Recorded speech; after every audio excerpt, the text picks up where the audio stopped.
So yeah, we're looking right here at the new Novation Launchpad controller specifically for the use of Ableton.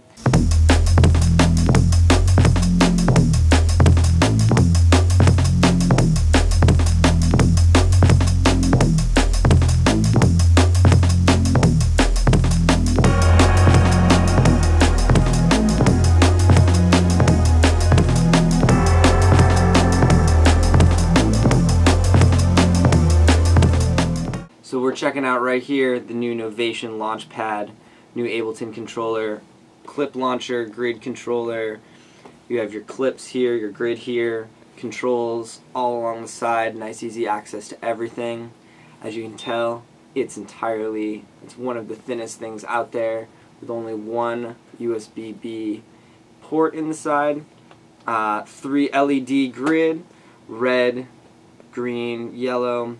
I mean, from everything that I've read about it and checked out about it so far, it seems pretty awesome. As you can also tell, it's pretty similar to the Mono controller, the Ohm 64, the Block, the APC 40, your basic grid controllers. Now the cool thing about this is it's more than just a clip launcher within Ableton.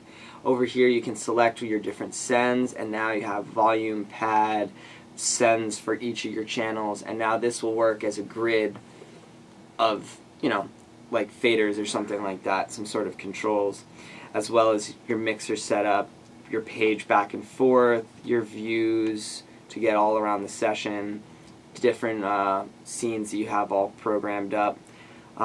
Things that I'm seeing about this right off the bat is I like how thin it is. I like how it's really close to the size of the Akai LPK and LPD little pocket controllers. The buttons feel pretty good, which I'm actually really surprised because of Novation, but they feel nice. They're big. They don't stick out too far. You also have a definitive sound and feeling when you actually depress the button, which is nice, and it's all going to be graphically laid out according to your Ableton settings. Korg Nano Control in black. Obviously I have this piece because unfortunately the Launchpad has no faders and knobs, so I just grabbed something quick, but this will work. It has 9 faders pretty much for 9 channels and 9 knobs, and on the left you have a nice little mini transport function there with loop features and scenes in which you can jump through 1 through 4. So we have that connected, and in front of us I have Ableton Suite 8 Live Suite. And then here I have the UAD2 Solo laptop. Alright, this puppy is going to go for about $200. The Nano Control in black goes for about $60, and the UAD2 Solo laptop goes for about $500.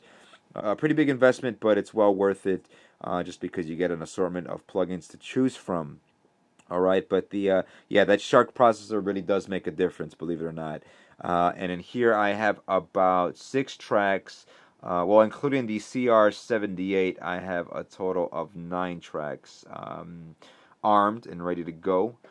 Let's see, what else am I missing?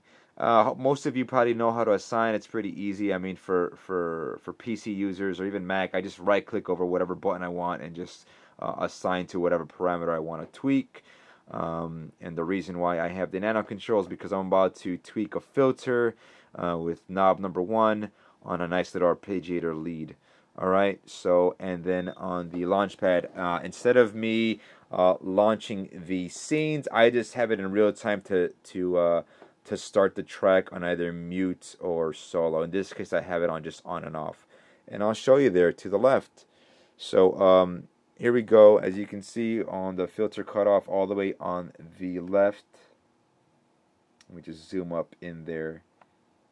Gets fuzzy, but alright, there we go. You see on the cutoff I have assigned on knob 1, and there you see it right there moving, and me tweaking it right there.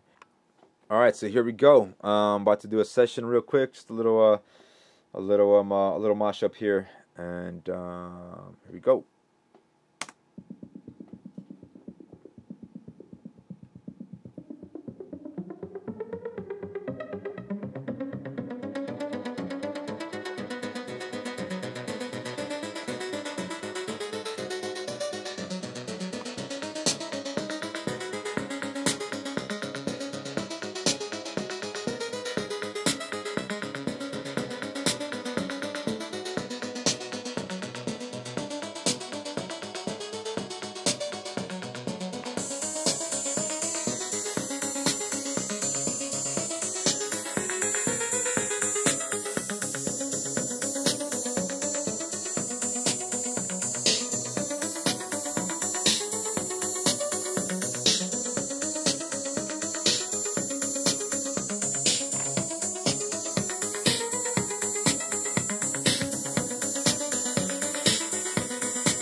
When you pick up this piece, you get a whole bunch of fun little features with it, more than just an Ableton controller.